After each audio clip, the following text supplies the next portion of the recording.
never thought I'd be telling this story. Not in a million years. But here I am, and it's too late to turn back now. If I'm being honest, I don't even know how it got this far. It all started so innocently. Or at least, that's what I told myself.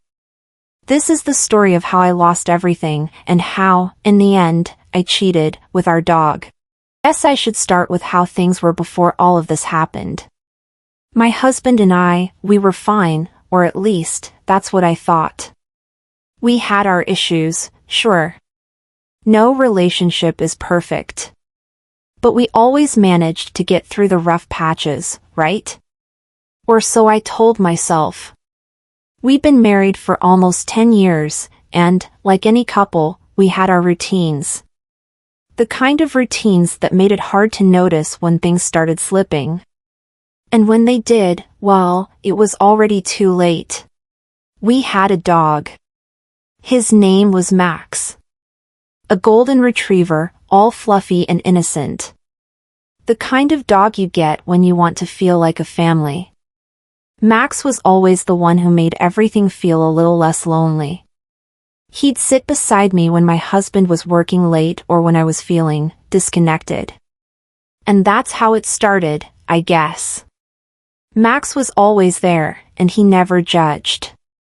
He was just there. But it wasn't just Max, was it? It was the distance that had crept in between my husband and me. We'd been growing apart for months, maybe even years, if I'm being honest. I knew it. He knew it. But we both pretended everything was okay. I told myself, it's just a phase. It's just a rough patch. But when you keep ignoring something long enough, it starts to grow into something you can't deny anymore. And I couldn't ignore it. There were secrets, things I hadn't told him, things I was too scared to admit. I wasn't happy, but I didn't know how to fix it. I just didn't know how to face it. I think that's when it happened. The loneliness. The emptiness. The desire to feel something, anything. And there he was, always there, always loyal, Max. It started with something small, something that seemed harmless. But it never stays harmless, does it? No. It never does. Looking back, I should have stopped myself. I should have recognized the red flags. But I didn't. And now, I'm left trying to piece together how I let this happen, how I let everything fall apart. At first, it seemed so innocent. Like a joke I would laugh off if anyone ever found out. It was just affection, I told myself. I would stroke Max's fur, scratch behind his ears, maybe even kiss the top of his head, and it felt like, well, nothing.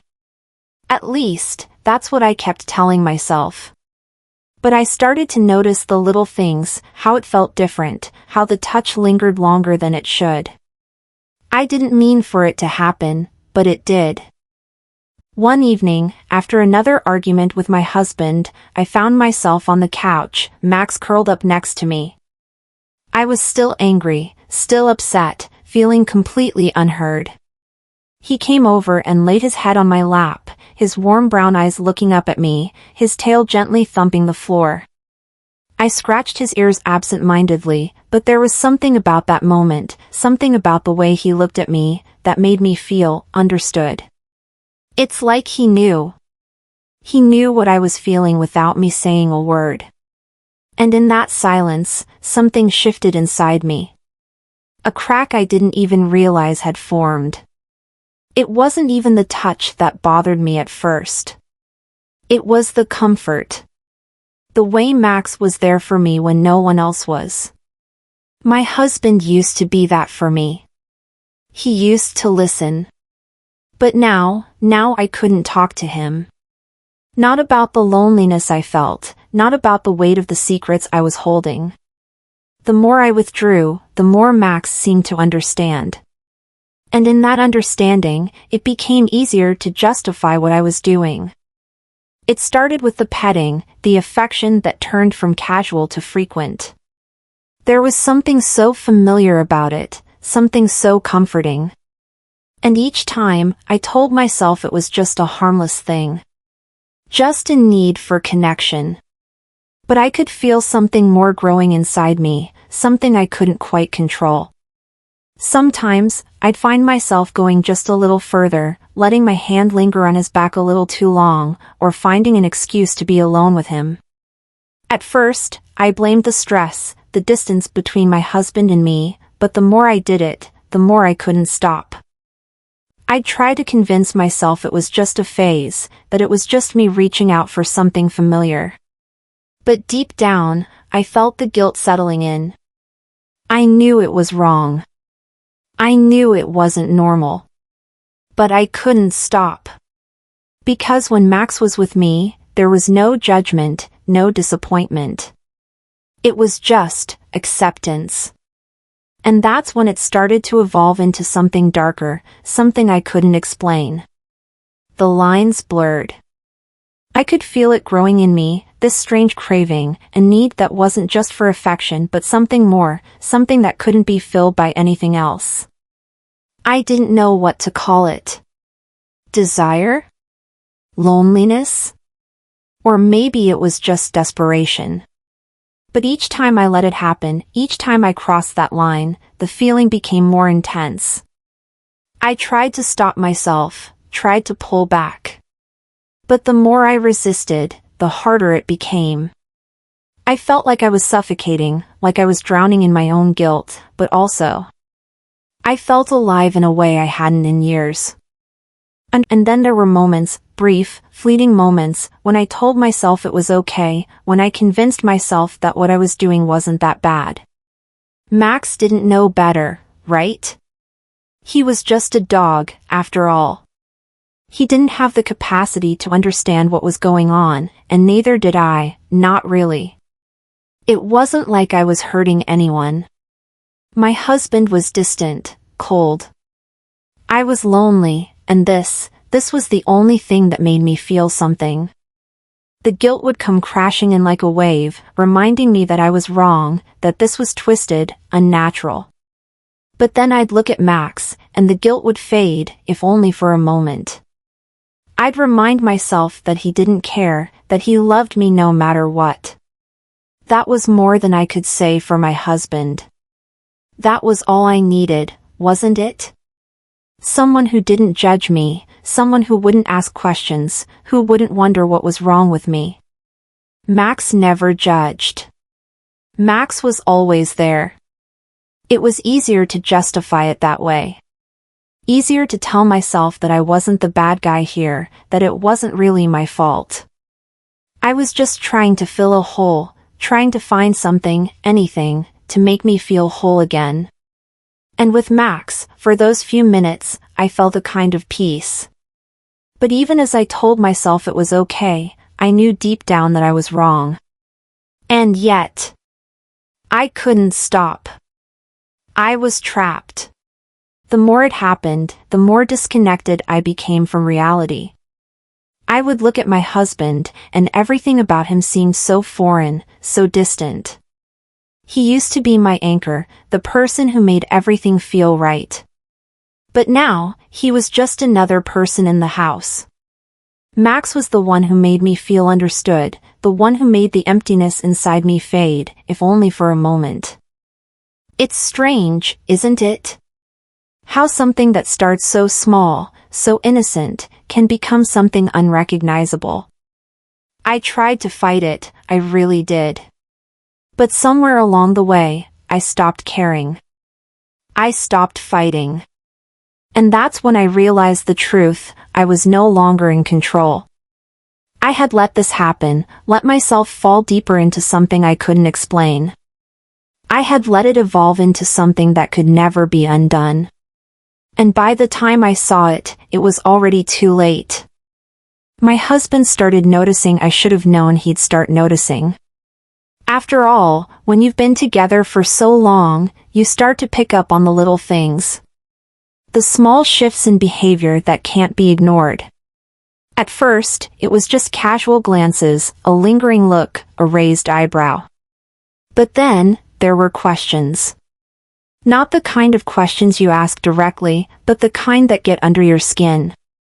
He'd say things like, "Why do you spend so much time with the dog lately?" Or "Max seems a little too attached to you, don't you think?" I tried to brush it off, pretend it didn't matter, but there was always that underlying tension. He wasn't blind. He saw the way I'd react when Max walked into the room, how I'd change when the dog was near. How my body would relax when I felt his presence, how I'd let my hand rest on his fur a little too long. I tried to convince myself that nothing was wrong. That I could control it, that it wasn't as bad as it felt. But deep down, I knew I couldn't hide it forever. It got worse when he started asking more pointed questions. He'd come home from work early, eyes darting to the couch where Max and I were sitting, me absent-mindedly running my hand through the dog's fur. There was a strange look in his eyes, something I couldn't place. Maybe he was starting to connect the dots, or maybe he was just feeling the same distance I had for so long. Either way, I could feel the tension in the air, thick and suffocating. One night, after a particularly quiet dinner, I went into the living room, Max trailing behind me like he always did. I sat down on the couch, and Max jumped up beside me, resting his head in my lap. I scratched behind his ears, trying to focus on the TV, but all I could hear was the faint sound of footsteps behind me. My husband. I didn't even have to look up to know he was there. He had been standing in the doorway for a while, watching us. Watching me. I felt a cold chill run down my spine as I turned toward him. The way his eyes were narrowed, the way his jaw was clenched. There was no anger in his eyes yet, just confusion, disbelief, like he was still trying to process what he had just walked in on. He didn't say anything at first. He just stood there, staring, like he was waiting for me to explain. I felt my heart race, blood rushing in my ears. My hands started to shake, and I could feel the sweat on the back of my neck. I opened my mouth, but no words came out. I wanted to say something, anything, to explain myself, to make it right, but I knew there was no explanation for what he was seeing. What could I say? What could I say to make him understand that I wasn't what he thought I was? "What the hell is going on?" he finally asked, his voice low, thick with emotion. He didn't yell, but the words hit harder than if he had. I could see the disbelief in his eyes, the hurt. He wasn't angry yet, not fully. He was confused, struggling to come to terms with what he was witnessing. But I could tell he wasn't going to stay quiet about it much longer. I opened my mouth again, but it was like the words had all been stolen from me. The guilt crashed into me, a wave I couldn't outrun. I wanted to say something, anything, to make him see that it wasn't what it seemed. But I couldn't. I couldn't even look him in the eyes. I just kept staring at the dog, at Max, who was still sitting by my side, completely oblivious to the storm brewing around us. This is what you've been doing?" His voice was shaking now, and I could see his fists clenching at his sides. The disbelief was starting to turn to something darker, something I didn't want to face. The hurt was palpable, raw. It was like he had been holding his breath, waiting for me to admit something, but now he didn't need me to say a word. The truth was staring him in the face. I couldn't stand it. I couldn't stand the look on his face, the hurt, the betrayal. It was like a knife twisting in my gut. And even though I knew he was justified in feeling this way, all I could feel was panic. The kind of panic you get when you know you've ruined everything, when you realize there's no turning back. I wanted to explain, to tell him that it wasn't about him, that he hadn't done anything wrong. But the words wouldn't come. How could they? "I didn't mean for this to happen," I whispered, the first words that finally broke through the silence. It was weak, pathetic, and I knew it. It wasn't an explanation. It wasn't an apology. It was just a pathetic excuse, and I hated myself for it. But there was nothing else I could say. For a long moment, he didn't move. He just stood there, looking at me, looking at Max, as if trying to decide if what he was seeing was real. His eyes flickered between us, and I could see the gears turning in his head, his mind struggling to come to terms with the situation. And then, without a word, he turned and walked away. No shouting, no accusations, just silence. The silence of someone who has already decided that this is the end. And I stayed there, frozen, watching him leave. I didn't try to stop him. What could I say? What could I do? The truth was already out, and there was no fixing it. I had already crossed the line, and I knew, deep down, that nothing would ever be the same again. The silence between us was unbearable, suffocating. The words we weren't saying filled the room, each one heavier than the last. I could see the confusion on his face, the shock in his eyes. His mind was racing, trying to make sense of the scene he had walked in on, trying to piece together how everything had unraveled so completely. And then, the hurt. The betrayal. It hit him like a freight train, that realization that the woman he thought he knew, the woman he trusted, was not who she seemed. I could see the walls he built in his mind, each brick of anger and disbelief stacking up higher and higher. It was too much. It was too much for him to process all at once. I could feel my own heart breaking, not for the situation, but for him. For how quickly he had gone from confusion to grief, from disbelief to the undeniable weight of reality. I wanted to comfort him, to reach out and tell him everything would be okay, but I knew it wouldn't be. I knew there was nothing I could say to take back what had been done. And so I stood there, frozen, the guilt clawing at me, ripping me apart from the inside. I wanted to apologize. I wanted to beg him for forgiveness, for some sort of redemption, but the words wouldn't come. It was as if my throat had closed up, trapped by my own shame. What could I say? What could I offer him? How could I make him understand that I hadn't meant for it to go this far, that it wasn't supposed to be like this? But nothing felt right. Nothing could explain what had happened, what I had let happen. And then I saw him, Max, the dog who had been there for every moment, every step of this twisted journey. He was still sitting calmly by my side, his tail thumping gently against the floor as if nothing was wrong, as if the world hadn't just come crashing down around us. It was almost absurd, the way he sat there so oblivious, so at peace, while everything else was unraveling. I don't know if it was the absurdity of it all that struck me, or the way Max seemed to sense that something was off, but I couldn't shake the feeling that the dog was somehow involved in all of this. Not in any conscious way, but in the way he had become so intertwined with my actions, my decisions. He was there when I needed comfort, when I needed someone to listen without question. And yet, now, as my husband stood there, staring at us in disbelief, Max was simply there. He didn't understand what was happening. He didn't know he was the catalyst, the one who had unknowingly become the center of it all.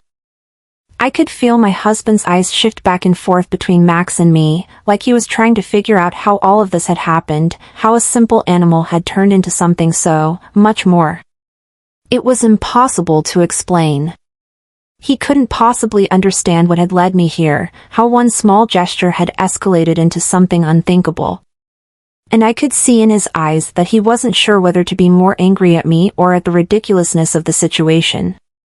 It was like he wanted to laugh, or scream, or do both at the same time. Max, meanwhile, seemed utterly unaware. His calm presence only made everything more surreal, like the dog was somehow unbothered by the storm swirling around him. He wasn't part of this world of hurt and betrayal. He was just a dog. A creature who had no idea of the weight of the situation, no understanding of the chaos he had unwittingly contributed to. And that, in itself, was both maddening and comforting. It was as if the dog's ignorance was a small escape, a brief respite from the crushing reality of what had transpired. I took a step toward my husband, my voice shaking as I finally found the courage to speak. "I'm sorry," I said, my throat tight with regret. "I know I've hurt you, and I don't expect you to forgive me. But please, just let me explain. Let me try to make sense of this." My voice faltered, and I could see the way my words fell flat, how they bounced off of him like they were nothing. I could see that he had already made up his mind, already decided that this was beyond repair. He wasn't listening anymore. He couldn't. His eyes were distant, looking through me rather than at me. And in that moment, I knew. I knew that he had already checked out, that the man I had once known and loved was gone. There was no bringing him back from this. No explaining my way out of it. No second chance. He had seen enough, heard enough, and now, he was done. And that's when it hit me. The gravity of it all. I hadn't just ruined my marriage. I had ruined everything. The trust, the love, the connection, it was all gone, and no apology, no excuse, no justification could bring it back. It wasn't just a betrayal of my husband. It was a betrayal of everything we had built together. And I was the one who had torn it apart. He didn't say anything more. He didn't yell, didn't argue. He just turned and walked away. No words. No last plea for redemption. Just silence. The kind of silence that feels like a door closing, locking you out of the life you once had. I didn't try to stop him. There was no point. He had already left. In his heart, he was gone, and I had no one to blame but myself. Max watched as my husband walked out of the room, still completely unaware of the devastation that had just unfolded. He didn't understand what had happened. He didn't care. And that made everything even worse. The dog wasn't part of this mess. It was all on me. I was the one who had allowed this to happen, and I was the one who had to live with the consequences. There was no resolution. No easy fix. Just the emptiness of a marriage that had crumbled beneath the weight of my choices. I sat there, staring at Max, who had no idea that everything was falling apart. And for the first time, I realized that I didn't know how to fix it. Because some things, once broken, can never be put back together. The days after it all came crashing down felt like a slow unraveling, as if I were watching my own life slip through my fingers, and there was nothing I could do to stop it. I spent hours just sitting there, staring at the walls, feeling the weight of my actions pressing down on me, suffocating me. It was hard to even look in the mirror, to face the person I had become. I had destroyed everything. My marriage, my dignity, my sense of self.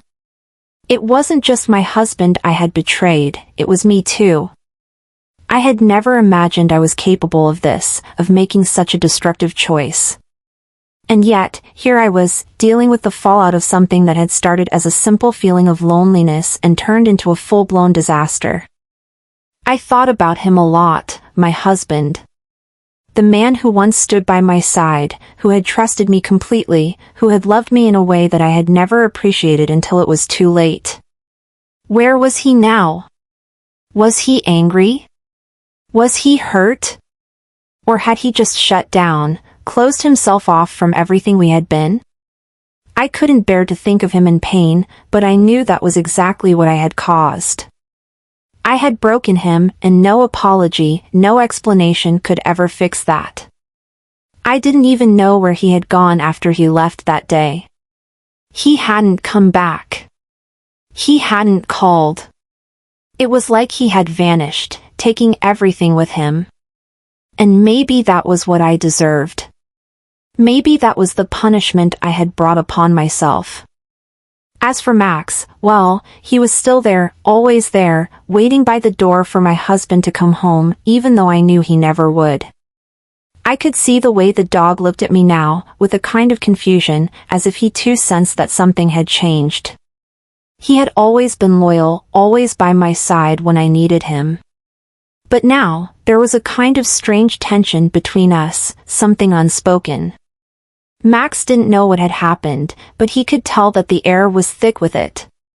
He would nuzzle my hand, wag his tail, but there was no joy in it anymore. There was a sadness, a quiet understanding that things were different now. In the beginning, I tried to comfort myself by telling myself that maybe, just maybe, my husband would come around. Maybe he'd come back and we could work through this. We could go to counseling. We could rebuild. But deep down, I knew that wasn't going to happen. How could it? How could he look at me the same way after what I had done?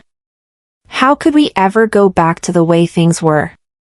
The truth was, I had crossed a line, and there was no going back from that. The dog, Max, was caught in the middle of it all. He was just a dog, after all. But now, every time I looked at him, I saw a reminder of everything I had lost. It wasn't his fault, but I couldn't shake the feeling that I had somehow dragged him into this mess. And there was that strange tension between us, that weird, unresolved thing hanging in the air. I couldn't explain it, but it was there. It was almost as if he could sense the weight of what had happened, too. I would still take him for walks, still feed him, still give him attention, but it felt off. The easy, uncomplicated connection we had once shared was gone. Maybe he knew that, too. There were moments when I tried to reach out to my husband, tried to apologize, tried to explain, but I knew it was futile. He didn't want to hear it. He had heard enough. And so, I retreated. Into myself. Into the silence that had become my life. Days turned into weeks, and still, nothing changed. He didn't come back. He didn't reach out. And I was left with the aftermath of my own actions, a broken marriage, a shattered self-esteem, and a dog who couldn't fill the void of everything I had lost. It's strange, isn't it? How you can make one decision, one wrong turn, and everything you've worked for, everything you've built, can just fall apart. It's like watching a house burn down, helpless, knowing that the flames are coming from your own actions, and you can't put them out. You can't undo what you've done. And I've learned something from all of this, something that I wish I hadn't had to learn the hard way. Sometimes, we don't realize how much we have until it's gone. And when it's gone, no amount of regret, no amount of apology can bring it back. Some things are just too broken to fix. Maybe this is the way it was meant to be. Maybe this was my punishment, or maybe it was just life playing out in its most brutal, unforgiving form. But I can't help but wonder, can there be redemption after something like this? Can I ever forgive myself? Can I ever move forward, knowing what I've done? I don't know. I don't have the answers. But I know this, I'll never forget what I've learned through all of this. The pain of losing everything. The pain of betrayal. The pain of knowing that sometimes, no matter how hard you try, there's no going back. Not for the relationship. Not for the trust. And not for myself. As for Max, well, he's still here. He doesn't leave. He doesn't judge. He's just there, always by my side. Maybe he's the only one who will ever truly forgive me. And maybe that's the only thing that matters now. The rest of it, the marriage, the guilt, the mistakes, it's all part of my past now. And all I can do is try to figure out what comes next. What happens after you've burned everything to the ground? You know, sometimes we make decisions that haunt us forever, and in the end, it's the lessons we learn from those mistakes that shape us. I wish I could go back and undo it all, but I can't. And maybe that's the hardest part, accepting that some mistakes are irreversible. If you've ever been in a situation where you feel like you're losing everything, I want you to know you're not alone. And if you're struggling to find a way forward, maybe sharing your story will help. Maybe it's time for me to finally let go and start over. If you've been through something similar, or if you just need someone to talk to, please reach out. Let's not let our mistakes define us, let's find redemption together. Don't forget to like, share, and subscribe for more stories that get to the heart of life's most complicated moments. And remember, no matter what you've done, there's always room for change. Always.